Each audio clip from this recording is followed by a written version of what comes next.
ইরানের ক্লাস্টার বোমা আতঙ্কে ইসরায়েল। ইরানের সামরিক শক্তির সামনে কি ধীরে ধীরে মুখ থুবড়ে পড়ছে যুক্তরাষ্ট্র ইসরায়েল? ইরানের নতুন কৌশলে বিপাকে ইসরায়েলের এয়ার ডিফেন্স সিস্টেম। ইহুদিবাদী দেশটির আকাশ প্রতিরক্ষা ব্যবস্থাকে ফাঁকি দিতে কি মিসাইল প্রযুক্তিতে নতুন কোনো কৌশল যুক্ত করেছে তেহরান? কারণ ইসরায়েলের সামরিক কর্মকর্তাদের দাবি, ইরান যে ক্ষেপণাস্ত্র ছুড়ছে তার প্রায় অর্ধেকই ব্যবহার করা হচ্ছে বিশেষ ধরনের ক্লাস্টার ওয়ারহেড, যা আকাশেই ভেঙে ডজন ডজন ছোট বোমায় পরিণত হচ্ছে।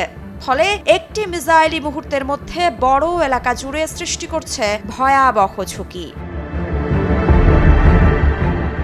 এই তথ্য প্রকাশের পর ইসরায়েলের নিরাপত্তা মহলে শুরু হয়েছে নতুন উদ্বেগ।